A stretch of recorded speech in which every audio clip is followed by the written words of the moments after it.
An update now, and a story Target 12 has been tracking for years. Today, a Massachusetts company was ordered to pay the federal government more than $1 million over contaminated soil on the 610 interchange project. And now we're learning more about what exactly was in that soil and why it matters. 12 News reporter Kayla Fish joins us now with what the Rhode Island DEM is saying tonight. Kayla? A spokesperson for the Rhode Island Department of Environmental Management tells me they found elevated levels of a certain chemical in soil samples from the project.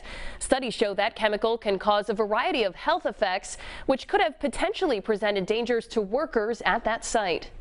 Whenever there is an allegation that somebody is engaging in conduct that might involve contamination or not documenting some particular hazard, we look at that very seriously. On Wednesday, the U.S. Attorney's Office announced that after a years-long investigation, Barletta Heavy Division will have to pay $1.5 million for bringing contaminated soil to the 610 interchange project. Dennis Ferreira, a former employee of the Massachusetts-based developer who was the superintendent of the project, has also agreed to plead guilty to lying to investigators about where the soil came from. Our investigation focused on whether the company met its obligations in terms of reporting and testing for certain fill that was used at the construction site that came from other job sites that the company was working on elsewhere.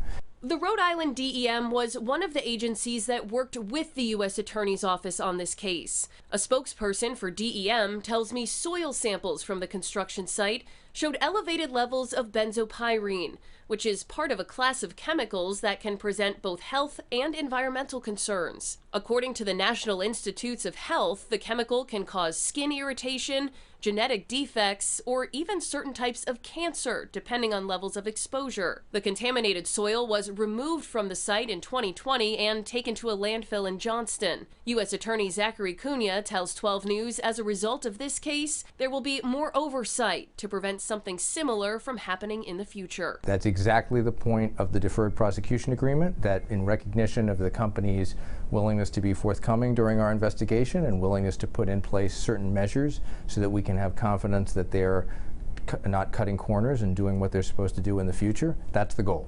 12 News confirmed Barletta is still working on the 610 interchange. The company sent our news team a statement saying they're satisfied with the resolution of this case, adding, quote, Barletta regrets the isolated actions of its employee in this matter, who is no longer with the company. In studio, I'm Kayla Fish, 12 News.